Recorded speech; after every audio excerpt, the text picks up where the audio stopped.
Dans les quelques prochaines minutes, je vais vous parler de deux sujets particulièrement. Un de ceux-là, c'est les populations. Les fameuses populations, on en a souvent parlé dans le maïs grain. Dans le maïs en silage, un petit peu moins. J'en parle parce qu'il y a quand même bien des gens qui se posent la question, c'est quoi la population optimale à laquelle on devrait penser semer notre maïs en silage? Pour répondre à ça, écoutez, ce que je vais utiliser, en fait, je vais vous présenter des résultats qui proviennent de différents essais du côté américain, puis du côté canadien aussi. Des essais qui ont été faits, je vous dirais. Parce qu'en fait, la question population et maïs en silage, c'est pas nouveau comme question. Ça fait peut-être 10-12 ans que les gens se posent la question.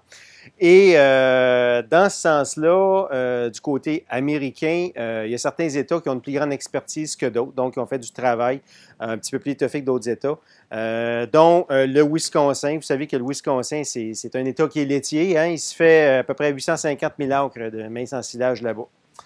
Donc, il se fait quand même du travail là-dessus depuis plusieurs années. Et ce que je vous présente ici, c'est pas compliqué, c'est un petit graphique. Il y a beaucoup de courbes là-dessus. On ne se concentrera pas, on ne regardera pas chacune des courbes, là. Mais ce que vous avez en une image, ce sont les résultats de 8 années d'essais, au-delà de 500 essais faits, oui, au Wisconsin. OK? Et ce qui est intéressant, c'est qu'on constate, on voit deux choses sur le même graphique.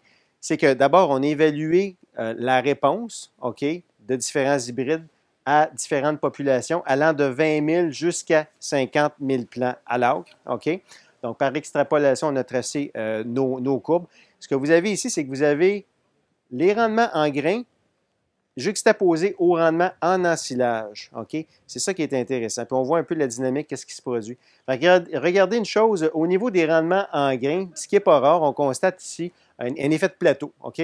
On atteint un maximum, donc un rendement économiquement optimal, là, un maximum, et dans le cas de ces essais-là, faits sur 8 ans, qui était de l'ordre de 38 000 plants à l'acre. OK? Maintenant, au niveau de l'ensilage, ce qu'ils ont constaté, bon, les réponses en ensilage, c'est le petit triangle qui est ici. Voyez-vous que la courbe est quand même différente et en fait, ces gens-là ont constaté une réponse maximale à une population un peu plus élevée. Je crois que c'était de l'ordre de 44 000 plants à l'acre, là. Une réponse maximale. OK? Ça, c'est le rendement en tonnage. C'est ça. Vous savez qu'on ne regarde pas juste ça, hein? On regarde la qualité et tout ça.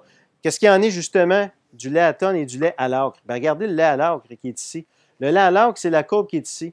Voyez-vous, on joue à quelque part autour en fait, c'est combien, il faudrait que je vois, je ne suis pas tout à fait vis-à-vis, 38, 39 000 plants, quelque chose comme ça. C'est de l'ordre du 3 000 plants à l'acre de plus que la population au niveau maïs grain, qui était ici de 38 000 plants à l'acre. C'était autour de 41 000 plants à l'acre, si je me souviens bien.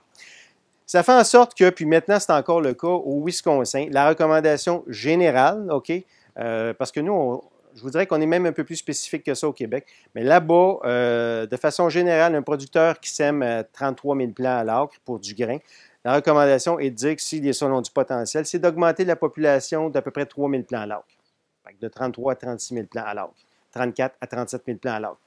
C'est la recommandation, c'est comme ça qu'il fonctionne du côté du Wisconsin. Maintenant, autre étude intéressante faite à l'Université de Cornell, dans l'État de New York, qui est assez près de nous, là.